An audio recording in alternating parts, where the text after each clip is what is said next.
तो हमको चलना है इसमें एलिमेंट ऑफ कॉस्ट।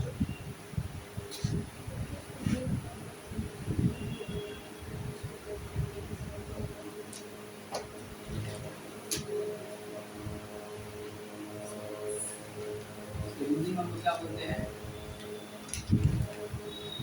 लागत के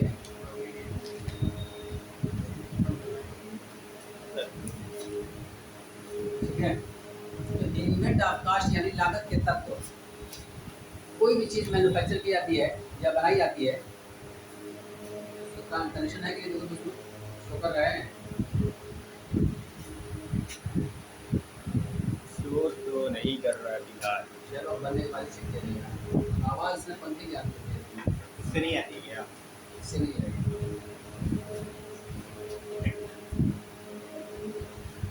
एलिमेंट ऑफ कॉस्ट यानी लागत के तत्व। जब भी कोई चीज मैन्युफैक्चरिंग करते हैं या कोई भी चीज बनाते हैं, उसमें जो है कौन कौन से एलिमेंट्स लगते हैं, क्या क्या इसको बनाने में लगता होगा। कोई भी चीज मैन्युफैक्चरिंग करें, टेबल बनाएंगे, मशीनरी बनाएंगे, पेन पेंसिल बनाएंगे, कापी किताब बनाएंगे, जो भी चीज़ बनाएंगे, तो उसमें कौन कौन से फीचर्स लगते हैं, कौन कौन से एलिमेंट लगते हैं, कौन कौन सी आवश्यक सामग्री लगती है।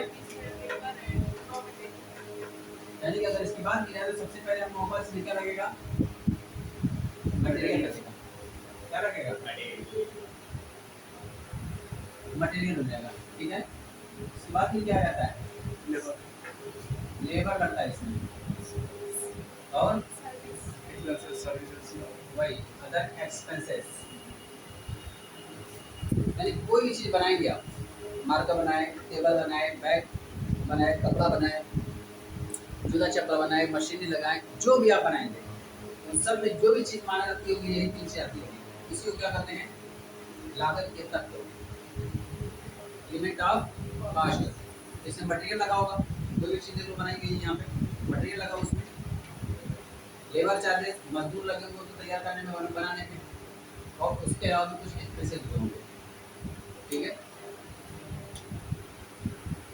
तो मटेरियल जो है किसे कहते हैं, मटेरियल सामग्री किसे कहा जाता है।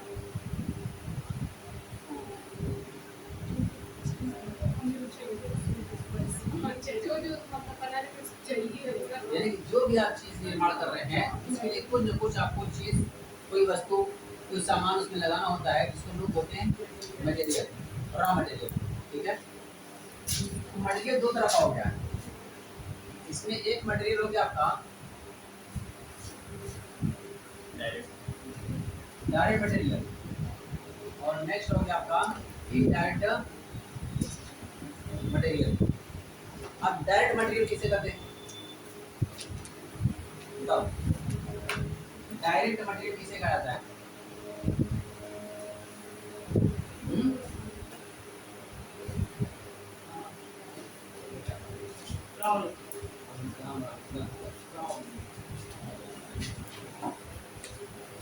हाँ जी, डायरेक्ट मटेरियल किसे कहते हैं, बताओ फटाफट। डायरेक्ट मटेरियल और इनडायरेक्ट मटेरियल। मटेरियल समझ में आ गई कि जिससे किसी भी चीज़ को बनाया जाता है, जो उसका महत्वपूर्ण पार्ट होता है। यानी कि अगर वो नहीं तो वस्तु निर्मित हो ही नहीं सकती है, गुड से वो प्रोडक्ट तैयार हो ही नहीं सकता है। तो क्या बोलते हैं लोग, मटेरियल। मटेरियल भी दो तरह का है इसमें, एक आ गया डायरेक्ट मटेरियल, दूसरा इनडायरेक्ट मटेरियल। ऐसी लेबर ही बताया गया, लेबर किसको कहते हैं, यानी जो मजदूर हैं, जो लेबर हैं, वहाँ के वेतन पाने वाले हैं, वो सब काम करने वाले हैं, सब के सब। ठीक है, चाहे उसको मजदूरी दी जाती हो, चाहे उनको सैलरी दी जाती हो, सब क्या आती है, लेबर। एक्सपेंसेस बताओ, एक्सपेंसेस किसे कहेंगे यहाँ पर,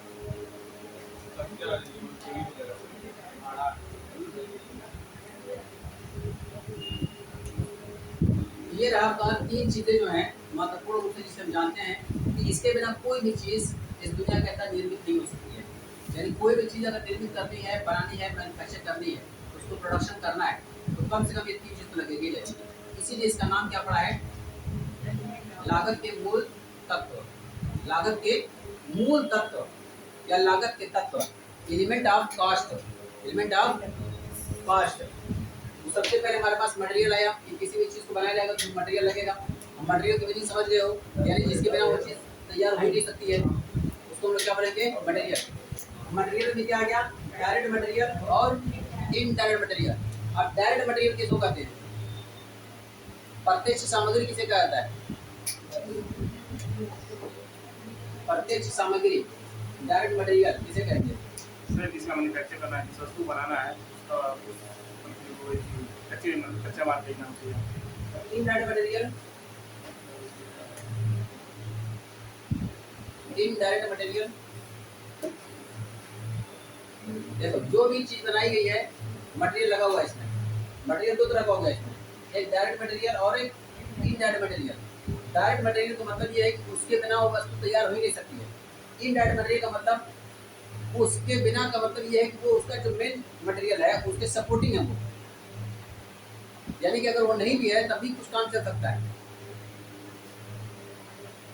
लेकिन मेन जो मटेरियल है उसको हम लोग क्या बोलेंगे, डायरेक्ट मटेरियल, और जो उसके सपोर्टिंग है उसको क्या बोलेंगे, इनडायरेक्ट मटेरियल। जैसे एग्जांपल तुम लो, जो फर्नीचर बना हुआ है, फर्नीचर, फर्नीचर में कौन कौन से मटेरियल लगे मुझे थोड़ा बताओ। लकड़ी है, फेविकोल है, कील है, ये सारी चीजें हैं। लकड़ी के बिना तैयार हो पाएगा टेबल, अगर सिर्फ कील है या फेविकोल और पड़ा रहे तो। लकड़ी जो है ये आपका डायरेक्ट मटेरियल है, लेकिन लकड़ी को सपोर्टिंग के लिए क्या है, आपको ईंट की जरूरत पड़ती है, फेविकोल की जरूरत पड़ती है, या और कुछ अगर इसमें कुछ लगता होगा तो सब क्या हो जाएंगे आपके इनडायरेक्ट मटेरियल है। ऐसे हमने शर्ट पहना हुआ है, शर्ट बनाने के लिए आपको इसमें जो मटेरियल चाहिए क्या क्या चाहिए आपको, धागा चाहिए आपको, कपड़ा भी चाहिए आपको, कैंची भी चाहिए आपको, बटन भी चाहिए आपको, सुई भी चाहिए आपको, ये सब उस मटेरियल है। तो इसमें डायरेक्ट मटेरियल कौन है इसमें, कपड़ा। कपड़ा रहेगा तभी जाकर आप शर्ट तैयार कर सकते हैं, कपड़ा ही नहीं हो तो शर्ट नहीं तैयार कर सकते। इसका मतलब जो कपड़ा है वो डायरेक्ट मटेरियल है, और बाकी जितने भी सपोर्टिंग है, चाहे सुई हो जाए, धागा हो जाए, बटन हो जाए, ये सब क्या है आपके, ये सब इनडायरेक्ट मटेरियल। क्लियर है ना? तो हमको जानना होगा कि इसमें डायरेक्ट मटेरियल किसको कहते हैं और इनडायरेक्ट मटेरियल। तो जहाँ पर भी हम लोग मैन्युफैक्चरिंग की किसी मैन्युफैक्चरिंग इंस्टीट्यूट में जाके अगर अकाउंटिंग करते होंगे, या उसके सीएमबी हो गए, हम लोग कास्ट एंड मैनेजमेंट अकाउंटेंट हो गए, तो वहाँ पर हमको जाके क्लासिफिकेशन करना पड़ता है कि जो यहाँ पर वस्तुएं तैयार की जा रही हैं, जो बनाई जा रही हैं, उसमें कौन सा मटेरियल डायरेक्ट है और कौन सा मटेरियल इनडायरेक्ट है। तो डायरेक्ट मटेरियल को समझ जाना कि वो मटेरियल जिसके बिना वो चीज़ निर्मित हो ही नहीं सकती है, प्रोड्यूस हो ही नहीं सकती है, बन ही नहीं सकती है, उसको डायरेक्ट मटेरियल। जो उसके सपोर्टिंग होते हैं वो क्या हो जाएंगे आपके इनडायरेक्ट मटेरियल। ठीक है, ये था हमारे पास मटेरियल। बात करते हैं लेबर की। भाई बनाने के लिए इसको हर आदमी को कोई ना कोई इसमें चाहिए, मानव शक्ति चाहिए, इसमें ह्यूमन पावर चाहिए। है ना, ह्यूमन की कुछ हो नहीं पाएगा इसमें बनाने के लिए। लाख मशीनें लग जाए लेकिन उसमें अगर आदमी न लगे काम हो जाएगा। मशीनी को चलाने के लिए भी तो आदमी चाहिए, मशीनी बनाने के लिए तो आदमी चाहिए।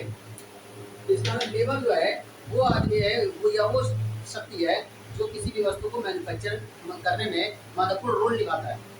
तो उसमें सबसे पहले हमारे पास देखा गया डायरेक्ट लेबर और इनडायरेक्ट लेबर। तो लेबर का मतलब जो काम करता है उसको मजदूरी दी जाती होगी, अब चाहे उसको वेतन दिया जाता हो, कोई भी उसकी कैटेगरी में आ जाएगा अगर बनाने में इन्वॉल्व है तो।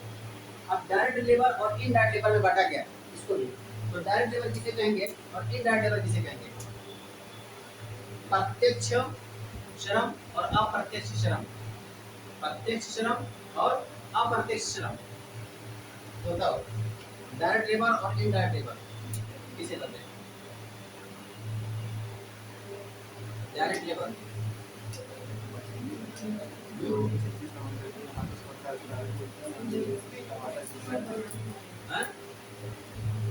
देखो, डायरेक्ट लेबर तुम लोग एक फाइनल अकाउंट पढ़े होगे तो उसमें बताया गया हुआ डायरेक्ट एक्सपेंसेस और इनडायरेक्ट एक्सपेंसेस। उसमें मैन्युफैक्चरिंग अकाउंट पढ़े होते हैं। मैन्युफैक्चरिंग में बताया जब भी किसी चीज़ को मैन्युफैक्चर किया जाता है, किसी चीज़ को बनाया जाता है, तो इसको बनाने संबंधी जो सैलरी दिया जाएगा, जो मजदूरी दी जाएगी, जो सैलरी दी जाएगी, इसको बनाने संबंधी वो क्या कहलाएगी? Direct labour. इसको बनाने के लिए जो मजदूर रखेंगे उसको क्या कहेंगे? Direct labour. अब तैयार हो गया माल, पैक हो गया, उसको बेचने के लिए मजदूरी दी जाती होगी, सैलरी दी जाती होगी, खर्चा ऊपर भी होता होगा, वो क्या कहलाएगा आपका?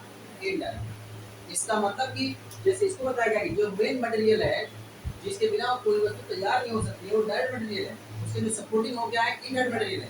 ऐसे यहाँ पर भी है जो इसमें डायरेक्ट रूप से इन्वॉल्व है लेबर, जो डायरेक्ट रूप से इसको बनाने में इन्वॉल्व है, उनको जो मजदूरी दी जाएगी उनको जो पारिश्रमिक दिया जाएगा उसको हम लोग क्या बोलेंगे, डायरेक्ट लेबर।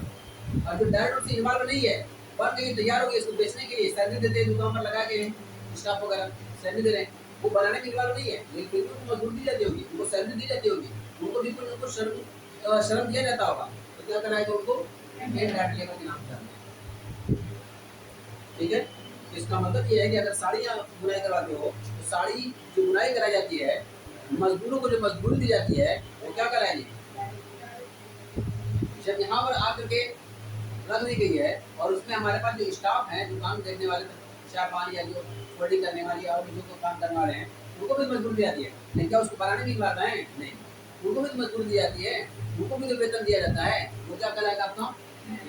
इसका मतलब जिस चीज का प्रोडक्शन कर रहे हैं आप, जिस चीज का निर्माण कर रहे हैं, उस चीज को बनाने में जो मजदूरी दी जाएगी, जो पारिश्रमिक दिया जाएगा, उसी को हम लोग बोलते हैं डायरेक्ट लेबर। और उसके अलावा जो मजदूरी दी जाती होगी उसको क्या बोलेंगे हम लोग, इनडायरेक्ट लेबर बोलेंगे। अब आगे इसमें एक्सपेंसेस की बात करते हैं, इसमें बताएगा डायरेक्ट एक्सपेंसेस और इनडायरेक्ट एक्सपेंसेस। अब डायरेक्ट एक्सपेंसेस किसे कहेंगे और इनडायरेक्ट एक्सपेंसेस किसे कहेंगे, हैं? लाने में जो खर्चा होता है वो डायरेक्ट हो जाएगा, यानी जो इसको बनाने में, इसको लगाने में, इसको मैन्युफैक्चर करने में जो भी खर्चा होगा, यानी मटेरियल लग गया, लेबर भी लगी, इसके अलावा बहुत सारे खर्चे होते होंगे, उसके अलावा बहुत सारे खर्चे होते हैं इसको बनाने में, जो भी खर्च इसको बनाने में इन्वॉल्व हो रहा है वो सब डायरेक्ट है, और जो बनाने में इन्वॉल्व नहीं हो रहा है वो सब क्या हो जाएगा, इनडायरेक्ट एक्सपेंसेस। जैसे कुछ उसके एक्सपेंसेस का एग्जांपल बता दो कि एक फैक्ट्री है, तो फैक्ट्री में मटेरियल भी लगा, डायरेक्ट मटेरियल समझ गए, लेबर भी समझ गए, डायरेक्ट एक्सपेंसेस का कुछ एग्जांपल बताओ फैक्ट्री के अंदर कि कुछ खर्चा हो रहा है, जो इस पर खर्च हो रहा है, कच्चा माल मंगाते हैं वो तो हो गया डायरेक्ट मटेरियल में, तो कच्चा माल मंगाते हैं तो डायरेक्ट यानी फ्रेट इन्वॉल्व हो गया। हाँ गुड, फ्यूल पावर वाटर ये सब देखोगे, जब पढ़ोगे ट्रेडिंग और बनाए होगे, जितना भी इस तरह चीजें थी, फैक्ट्री लाइटिंग का खर्चा हो गया, या लाइट को वाटर का खर्चा हो गया, फ्यूल का खर्चा हो गया, हालिस का खर्चा हो गया, ये सब के सब ट्रेडिंग और मटेरियल से हम लिखते हैं, पढ़ोगे नहीं पढ़ोगे बिल्कुल दिक्कत ही नहीं है। फाइनल अकाउंट अगर पढ़ोगे तो फाइनल अकाउंट की सारी चीजें हम ट्रेडिंग मॉडल लिखते थे, फ्यूल पावर वाटर और हालेज, ठीक है ना, आप ट्राई जितना भी इस तरह खर्चा होगा, यानी ये सब खर्चे ही तो हैं, लेकिन ये सब मटेरियल को बनाने से जो आप प्रोडक्ट तैयार कर रहे हैं उसको बनाने से संबंधित है, ये सारे खर्चे जो किए जाएंगे सब क्या रहेंगे आपके डायरेक्ट एक्सपेंसेस। और उसके अलावा यानी कि फैक्ट्री से निकल चुका है, अब वो गोडाउन में जाकर पड़ा हुआ है या दुकान में जाकर पड़ा हुआ है, उसके अलावा भी बहुत सारे खर्चे होते हैं, एडवर्टाइजमेंट करा जाता होगा, प्रिंटिंग का खर्चा होता होगा, सैलरी दी जाती होगी, वहाँ पर भी ये खर्चा होता होगा दुकानदार, वो सब खर्चे इसमें नहीं जाएगा आपका, सब किसमें जाएगा, फैक्ट्री बिल्डिंग का किराया, फैक्ट्री की लाइटिंग, फैक्ट्री मैनेजर की सैलरी, ये सब के सब किसमें जाएगा आपका, सब डायरेक्ट एक्सपेंसेस है जो फैक्ट्री से संबंधित है। फैक्ट्री जहाँ निकल कर गोडाउन में गया, गोडाउन का रेंट दे रहे हो, गोडाउन की ड्यूटी दे रहे हो, स्टोर कीपर को पैसा दे रहे हो, इस सब के सब क्या हो जाएगा आपका, क्योंकि बनाने में इन्वॉल्व नहीं है। इसका मतलब जितनी भी चीजें अब तक बनाने में इन्वॉल्व की गई है, डायरेक्ट मटेरियल, डायरेक्ट लेबर और direct expenses, direct material, direct labour और डायरेक्ट एक्सपेंसेस, यही तीनों तैयार की गई है। सब क्या है आपके, इसको हम लोग बोलते हैं, एक टेक्निकल नाम दिया गया है इसका, और टेक्निकल नाम बताई दीजिए। ये डायरेक्ट मटेरियल, डायरेक्ट लेबर और डायरेक्ट एक्सपेंसेस का एक नाम दिया गया है, जिसमें जानते हो क्या बोलते हैं हम लोग हैं,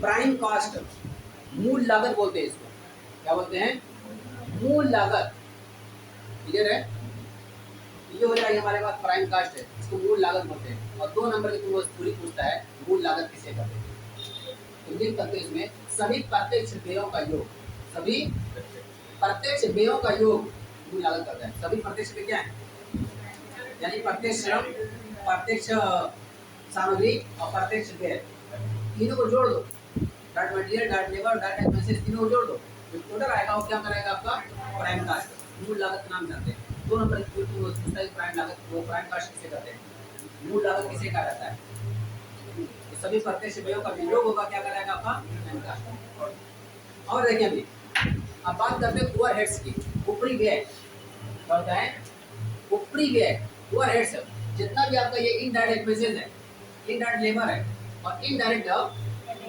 मटेरियल है, इसको हम लोग बोलते हैं ओवरहेड्स। और उसमें लिखा था ये आपका इनडायरेक्ट मटेरियल, ये है आपका इंडायरेक्ट लेबर और ये है indirect expenses.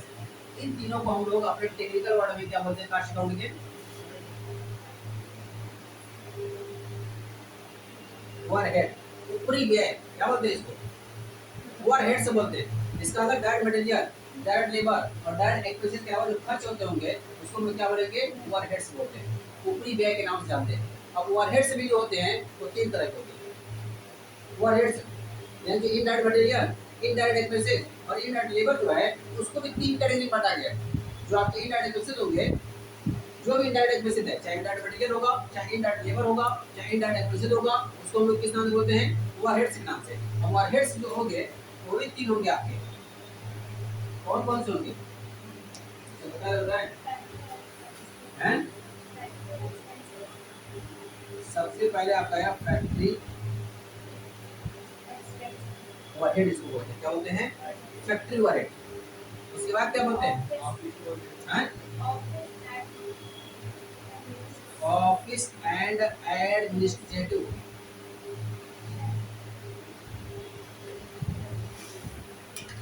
Office and administrative overhead. इसमें एक और हेड है सेलिंग एंड डिस्ट्रीब्यूशन। ये तीन हेड बन गए। इसका मतलब कि जो हमारे पास इनडायरेक्ट मटेरियल होगा, इनडायरेक्ट लेबर होगा, इनडायरेक्ट एक्सपेंसेस होगा, इसको भी हम लोग तीन सब कैटेगरी में बांट दिया गया। कैटेगरी क्या होगी आपकी? एक तो बाकी फैक्ट्री ओवरहेड, दूसरा ऑफिस एंड एडमिनिस्ट्रेटिव ओवरहेड, तीसरा सेलिंग एंड डिस्ट्रीब्यूशन ओवरहेड। और इसको भी समझो कि इसमें क्या होता है। हाँ जी, फैक्ट्री ओवरहेड बताओ किसे कहेंगे? फैक्ट्री ओवरहेड, फैक्ट्री ओवरहेड कारखाना ऊपरी व्यय इसको बोलते हैं हिंदी में। क्या बोलते हैं इसको? कारखाना ऊपरी व्यय, क्योंकि ऊपरी व्यय है सब। गुड, यानी कि ऐसा खर्चा जो सब फैक्ट्री के अंतर्गत खर्चा होता होगा, जो फैक्ट्री के अंदर होता होगा। जितनी इनडायरेक्ट बात कर रहा हूँ, direct material, direct labour, direct expenses, समझ में टाइम कास्ट है। जितना भी इनडायरेक्ट एक्सपेंसेस, चाहे वो इनडायरेक्ट मटेरियल हो, चाहे वो इनडायरेक्ट लेबर हो, चाहे वो इनडायरेक्ट एक्सपेंसेस हो, अगर वो फैक्ट्री के अंतर्गत होता होगा, फैक्ट्री की परिधि में होता होगा, तो समझ जाना कि क्या है आपका? फैक्ट्री ओवरहेड है। अब फैक्ट्री के अंदर सोचो क्या क्या खर्चा होता होगा। फैक्ट्री के अंदर फैक्ट्री का मैनेजर होगा, उसको सैलरी आती होगी। फैक्ट्री का सुपरवाइजर होगा, फैक्ट्री का रेंट होगा, फैक्ट्री के मशीनरी का रिपेयरिंग का खर्चा होगा, या किराया अगर दिया जाता हो तो किराया होगा, फैक्ट्री की लाइटिंग का खर्चा होगा, फैक्ट्री में फ्यूल भी होगा, पावर भी होगा, वाटर भी होगा, हालेज भी होगा। मतलब जो भी फैक्ट्री से संबंधित सोच सकते हो, ये फैक्ट्री के अंदर क्या क्या खर्च हो सकते हैं, वो सारे खर्चे जो फैक्ट्री के अंदर होते हैं उसको हम लोग क्या बोलते हैं? Factory overhead. यानी सभी फैक्ट्री और खर्चों को हम लोग इकट्ठा कर लेंगे, जितना फैक्ट्री के अंदर खर्चा होता होगा उन सारे खर्चों को हम लोग क्या बोलेंगे? फैक्ट्री ओवरहेड बोलेंगे। क्लियर है? उसके बाद आते हैं ऑफिस एंड एडमिनिस्ट्रेटिव ओवरहेड। ये क्या होगा? कौन सा खर्चा है इसमें? ऑफिस एंड एडमिनिस्ट्रेटिव ओवरहेड, इसको हिंदी बोलेंगे हम लोग कार्यालय व प्रशासनिक ऊपरी व्यय। कार्यालय व प्रशासनिक ऊपरी व्यय। तो जैसे यहाँ पर देखा गया कि फैक्ट्री संबंधित जितना भी खर्चा होगा, फैक्ट्री के अंदर का जो खर्चा होता होगा उसको हम लोग क्या बोलते हैं? Factory overhead. ऐसे ऑफिस के अंदर का जो खर्चा होता होगा, ऑफिस का जो खर्चा होता होगा, भाई फैक्ट्री अलग होती है और ऑफिस अलग होती है, पर ये मुझे बताओ ऑफिस कहते किसको है? कार्यालय किसे कहता है? व्यापार का संचालन।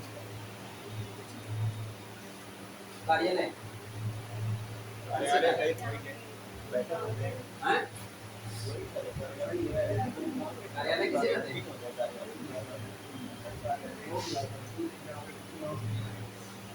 है? बताओ। हैं? जहाँ पर व्यापार का नियंत्रण होता है, संचालन नियंत्रण वही है। देखो कार्यालय की जो डेफिनेशन है, जो हम लोग बिजनेस के पॉइंट ऑफ व्यू से अगर पढ़ते हैं, स्टडी करते समझते हैं, तो कार्यालय किसको कहता है? कार्यालय वो स्थान होता है जहाँ पर पत्रों का आना और जाना होता है। यानी सारे पत्रों को सुरक्षित वहीं पर रखते हैं, पत्र लोगों को लिखे जाते हैं, वहीं पर लिखे जाते हैं। यानी कि कह सकते हो कि जहाँ पर बिजनेस की पॉलिसी बनाई जाती हो, बिजनेस की मीटिंग होती हो, वो स्थान क्या कराता है? आपका ऑफिस कराता है, कार्यालय कराता है। तो ठीक है, कोई दिक्कत नहीं, अगर बिजनेस को नियंत्रित किया जाता है तो सब उसमें आ जाएगा। तो बिजनेस जहाँ पर कंट्रोल किया जाता है, बिजनेस की मीटिंग होती है, बिजनेस के बारे में जो डॉक्यूमेंट तैयार किए जाते हैं, रखे जाते हैं, संभाले जाते हैं, वो स्थान क्या कराएगा? आपका कार्यालय कराएगा। और बताया कि उस कार्यालय संबंधी जहाँ पर बिजनेस कंट्रोल करने के लिए वहाँ पर बड़े बड़े ऑफिसर बैठते होंगे, बहुत सारे खर्चे वहाँ पर होते होंगे, चाय पानी खर्चा है, ऑफिस की बिल्डिंग खर्चा है, ऑफिस के बिल्डिंग का रेंट है, और ऑफिस के मैनेजर की सैलरी है, ये सब ऑफिस समझ जितना खर्चा होगा। जनरल एक्सपेंस है, चाय पानी खर्चा हो गया, या कानूनी भी है, लीगल एक्सपेंस है कि अगर कुछ रजिस्ट्रेशन कराना है तो कौन कराएगा? ऑफिस वाले काम करेंगे। फैक्ट्री वाला काम नहीं है, सब ऑफिस वालों का। जीएसटी रजिस्ट्रेशन कराना है, इनकम रजिस्ट्रेशन कराना है, फूड लाइसेंस लेना है, शॉप का लेना है, ट्रेड का लेना है, और इसी तरह से ट्रेडमार्क बनवाना है, तो सारा का सारा कौन सोचता होगा? ऑफिस वाले सोचते होंगे। फैक्ट्री वालों सिर्फ बनाने का काम है। ऑफिस वालों का जितना लीगल फॉर्मेलिटीज पूरी करनी है उसका काम है।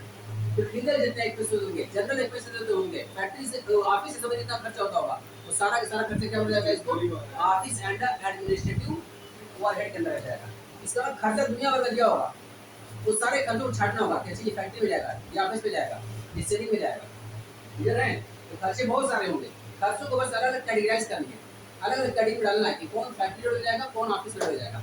तो ऑफिस एंड एडमिनिस्ट्रेटिव ओवरहेड का मतलब हो जाएगा जो ऑफिस से रिलेटेड खर्चा होगा उसको हम लोग ऑफिस एंड एडमिनिस्ट्रेटिव ओवरहेड के नाम से जानते हैं। नेक्स्ट आता है selling and distribution overhead. Selling and distribution overhead, Hindi में इसको बोलेंगे विक्रय एवं वितरण ऊपरी व्यय। विक्रय एवं वितरण ऊपरी व्यय, वितरित करना, बांटना। हाँ, ये तो सेलिंग एंड डिस्ट्रीब्यूशन ओवरहेड बताओ किसे कहते हैं? माल को बेचने में जो खर्चा होता है, जैसे सेल्समैन की सैलरी हो गई, और यानी कि माल जो बन खर्चा तैयार हो गया उसको माल को बेचने संबंधित और उसको वितरित करने संबंधित, पहुंचाने संबंधित। देखते हो कि बहुत सारे दुकानों पर माल डिलीवर किया जाता है, आगे पहुंचाया जाता है। माल को बेचना और माल को वितरित करने में जो भी खर्च किए जाएंगे वो सारे खर्चों को हम लोग एक कैटेगरी में रखेंगे, और उस कैटेगरी के क्या नाम हो जाएगा? आपका सेलिंग एंड डिस्ट्रीब्यूशन ओवरहेड।